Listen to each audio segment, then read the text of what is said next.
Geez, does the world really need another brewer?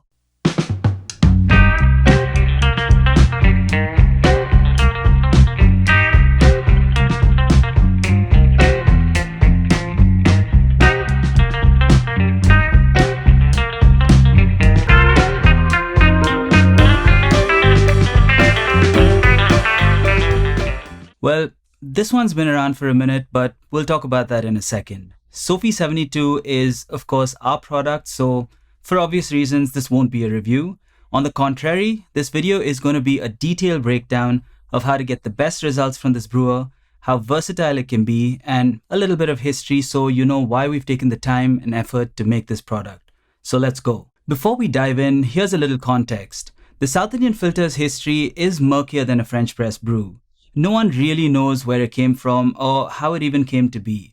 But judging by how long my 97-year-old grandma says she's been using it, it's very likely been around for over a century. So why go fiddling around with a relic, you may ask? And that's a very valid question, to which I have a simple answer. It makes amazing coffee.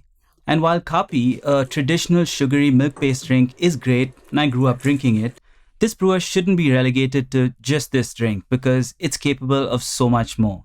We've used the South Indian filter to make everything from flat whites to iced lattes and even Americanos with light roasted floral Ethiopian coffees. But, and this is a big but, there is a problem, and is why we think that it isn't as popular or relevant today as it could be. Okay, imagine you're in the coffee equipment aisle of a local kitchen store in India. You see a wall of different brewers and you need help finding the South Indian filter, so you ask someone. And they excitedly say, "Madam, everything in this shop is a South Indian filter." We don't blame you if your South Indian filter journey began and ended in that very store. This kind of variance in brewers makes recipe sharing a legit nightmare. You'd be tearing your hair out. And is also probably why every household has their own heirloom recipe which brews the best coffee in the world. But somehow this recipe never makes it out of that house. Enter SOFI 72, which aims to solve this very problem through standardization and is the first step in making this brewer relevant in today's world of modern coffee. So let's look at what's in the box. Yep, SOFI 72 actually has a box.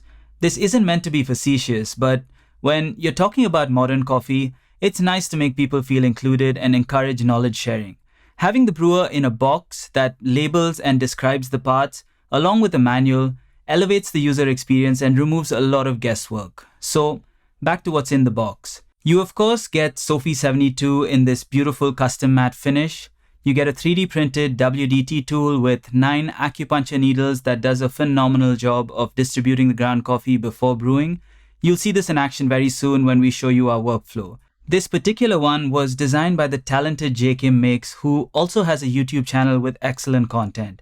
We've linked to his channel below, so be sure to check that out. Now, you also get a nice 20mm silicone band for better handling, and lastly, you get a really cool illustrated user guide to get you started. The only other thing you'll need that's not in the box is a spoon. We'll explain in a second. Yep, that's it. You do not get the dreaded tamper with SOFI. If you don't know what we're talking about, South Indian filters usually ship with this awful thing.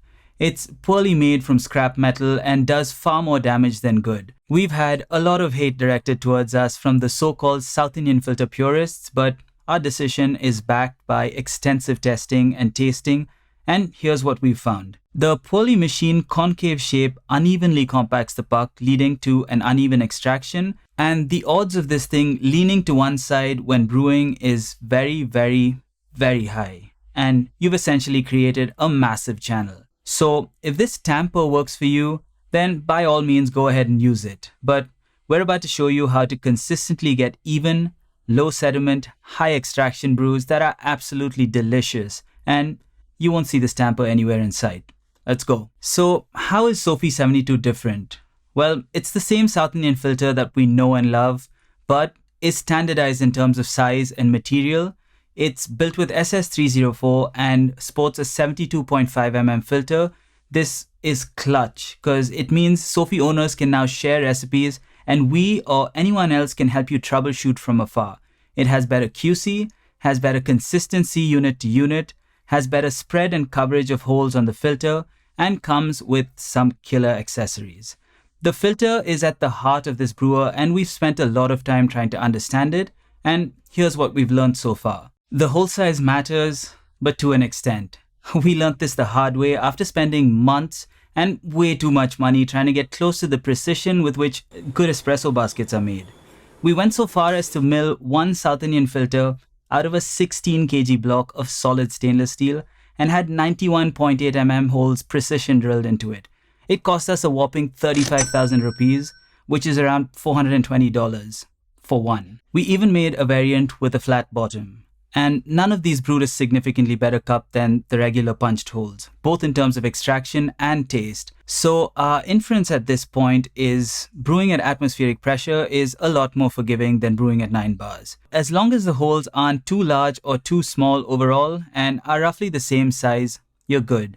Too large and you have a whole lot of sediment in the cup, and too small and you're looking at much longer brew times. This doesn't mean we've stopped obsessing over this. It just means that for now, we're happy with what the punch holes are doing. What had a more significant impact was the number of holes. The more you have, the faster your flow. So we've tried to ensure that every piece has roughly the same number of holes. Another important factor is the spread of the holes. A nice even spread allows for a more even flow through the filter. Here again, we got way too caught up with trying to achieve perfection between units, only to realize that slight variations are unavoidable with this manufacturing process. But on the bright side, this seemed to have no perceivable impact on the cup, and we were still able to achieve high extractions. So once again, our QC team made sure that all units had a good, even spread without any glaring inconsistencies. SOFI is also backed by years of obsessive experimenting, testing, brewing, and learning. If you followed us for a second, you know this to be true. We're super excited about the future of this brewer, and to everyone who's bought SOFI so far, thank you so much. We're currently stocked out, but be sure to put your email in on the product page so we can notify you the moment we restock. Okay, I really need some coffee, so let's brew some, shall we? Before we start though, you remember I said you'd need a spoon? Basically, we'll be using this to control the water delivery onto the bed of coffee. This helps achieve a more even extraction, improves consistency, and dramatically reduces sediment in your brews. The Mellow Drip does this really well if you own one, but it also costs more than SOFI does. So we developed the spoon technique, which gives you very similar results without having to spend any extra money. A cupping spoon or soup spoon work best, but any large spoon will do. We'll show you how in a second. First, fire up the kettle. Ours is set to 94 degrees Celsius for this medium light roast. You can go up or down depending on the coffee you're using. Weigh out 15 to 25 grams of coffee and grind somewhere between espresso and mocha pot. We're doing 20 grams and espresso fine for this recipe.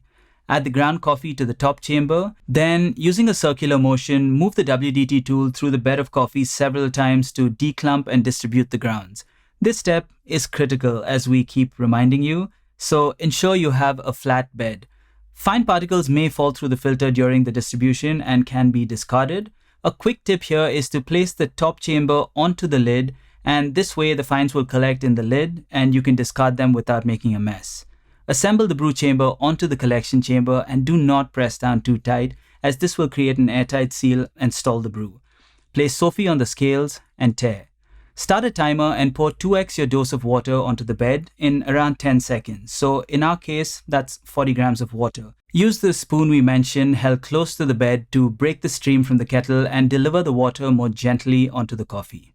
Pick up SOFI with both hands and swirl well 5 to 7 times to settle the bed. Use the silicone band for easier handling. Then place it back on the scales and wait until the timer reaches 1 minute. This allows the coffee to bloom. Using the spoon technique again, slowly pour until the scale reads 6x the dose. So in our case, 120 grams. This should take roughly 20 seconds. Once again, pick up SOFI with both hands and swirl gently 2 to 4 times.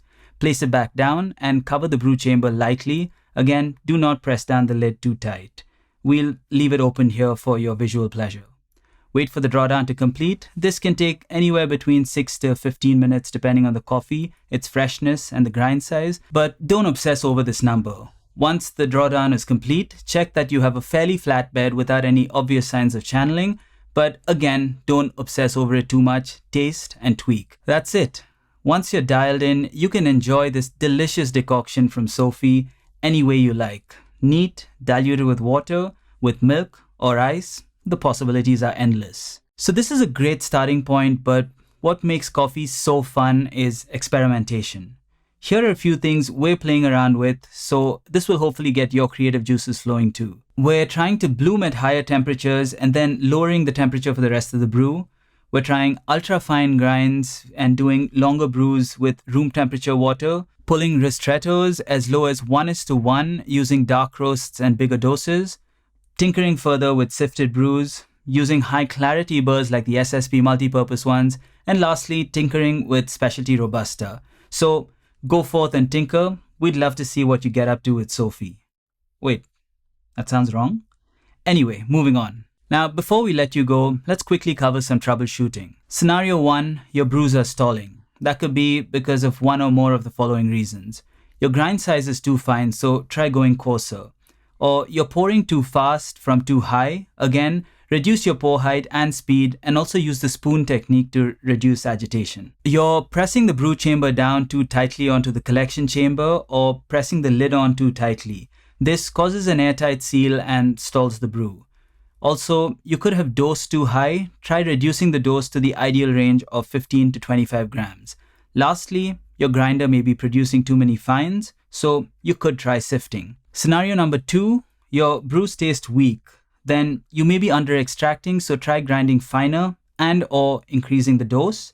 Your brews could be channeling, so be more diligent with your WDT and again, lower the agitation by using the spoon technique. Scenario number 3, your brews are bitter and astringent. Here, you may be over extracting, so try grinding coarser and or reducing the dose. Again, the astringency could be due to channeling, so be more diligent with your WDT and lower the agitation using the spoon technique. So who is SOFI for? Well, it's for anyone who loves the South Indian filter and wants a more refined experience.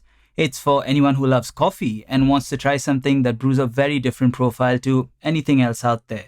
Think espresso, but with slightly lower strength, lots of texture, sweet, and a mellow acidity. This is a no-bypass brewer that was around well before no-bypass was a thing. So if you like espresso-based drinks, then the decoction from SOFI can be used in a very similar way. It's very versatile. It's also super portable, durable, and lightweight. So if that's something that you need, then this is for you. It also needs no power or paper filters, so it's a simple machine that is less wasteful. Lastly, if you collect brewers, then this one is steeped in history and would make a great addition to your coffee bar. Well, that's SOFI 72 for you, and I'd be lying if I said I wasn't a little emotional. Growing up watching my grandma and my mother use the South Indian filter to brew just by feel, to brewing a SOFI for James Hoffman earlier this year with the $4,000 EG1, the journey has been wild. It's been far from easy, but somehow we stuck with it, and I'm so glad that we did. We can't even begin to tell you how excited we are. The prospect of this historic brewer taking its place in modern coffee at such an exciting time makes all of the effort, money, time, sweat, and blood that has gone into this project worth it. And we're just getting started. Yes, there was blood. These tampers are really sharp. Ugh. Anyway, we hope you found this video useful and interesting. We've started shipping out the first batch of SOFI 72 to people all over the world. In fact, a few have even been delivered. So we can't wait to see what you all do with it, but it's time to wrap this one up. Now, we'd love to hear from you. Have you ordered SOFI, and do you have any other questions? Let us know in the comments below, and as always, thank you so much for watching, and brew ARAMSE.